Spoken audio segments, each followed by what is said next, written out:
So what's the main point of discussion for future of China? So what has been discussed during the live presentation the other day, they were discussing about how China has been dealing with this situation, as well as what would be the future of the Chinese economy after the COVID-19 pandemic. So what has been discussed here is that China at the moment has reached a turning point, because at the moment they cannot really rely on their strengths anymore.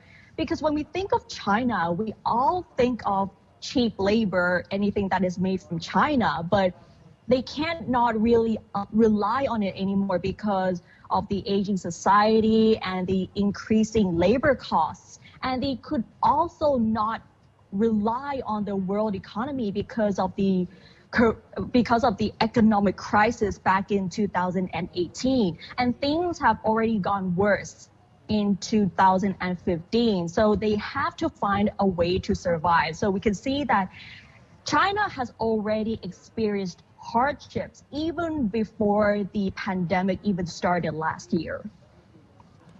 China has laid out long-term strategy in order to provide the management strategy for the country for perhaps 20 years. Does it mean that they have to revise their strategy?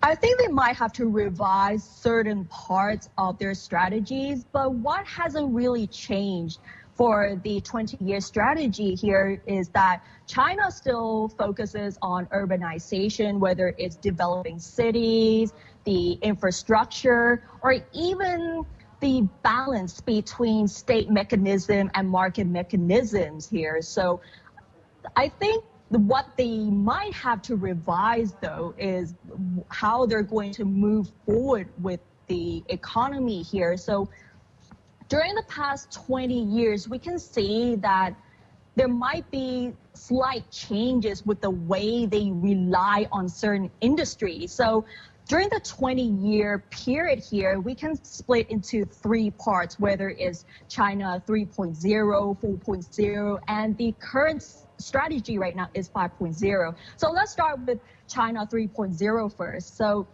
like we all heard about, is that China 3.0 at the time, which was 20 years ago, they relied on using cheap labor and the exports. And during that time, they were also focusing on foreign direct investments.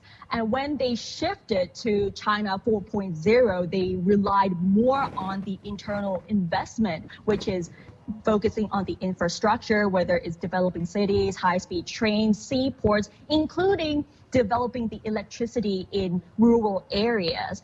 And during that time, they've already been affected by the global economic crisis back in 2008. So they kind of shifted their focus on industrial into more on the services. And to the current strategy right now, which is China 5.0, we're seeing that they are more focusing on new technologies, like we're seeing right now with the development of 5G, artificial intelligence, and Internet of Things here. So they actually call it digitalization and intelligentization. So that is the main strategy for China 5.0 here. So it is believed that China 5.0 and focus on technologies here will help increase the workers' income and improve the lives, including those who are in rural areas as well. So basically, the use of technology can add more value to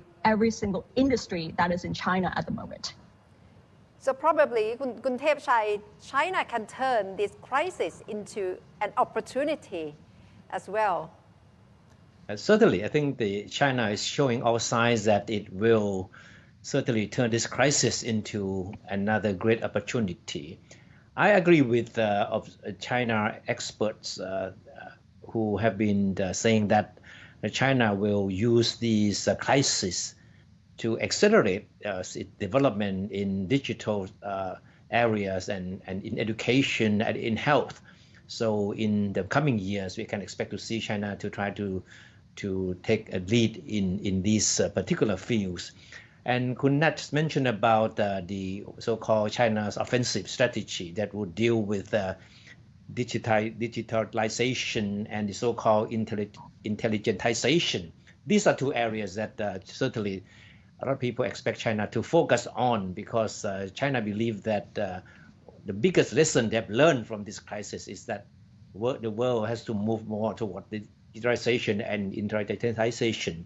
These are two areas that are probably the most crucial for the future of not only for China but for the rest of the world.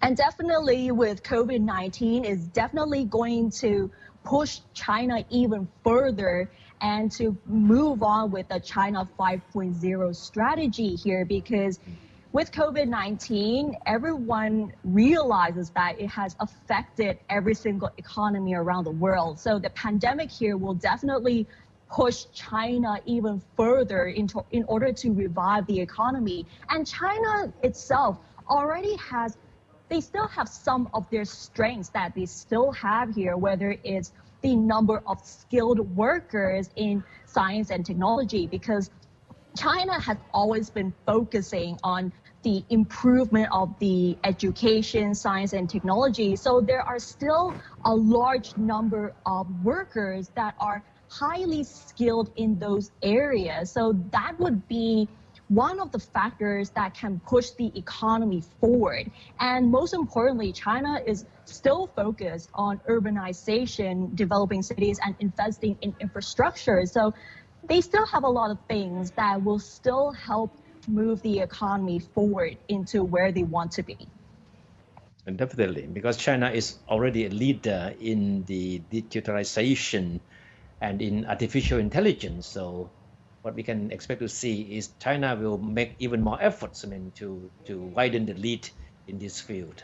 Of course, this would certainly pose some concern to Western countries, and who have been trying to hold China accountable for what is happening. And of course, China understand that it's from now on it will be closely watched, will be put on the spotlight by the Western countries. So what it needs to do now is to focus on what it can do best. That is in the development in the area of technology and artificial intelligence. And you can never underestimate China here, because China is already at the forefront in terms of new technology. And we can see that during the pandemic, we have seen that China has adapted a lot of new technologies to fight with the pandemic here, even with robots or drones and all that kind of stuff. So during that pandemic, you can see that there's an opportunity for them to show what they've got to the world.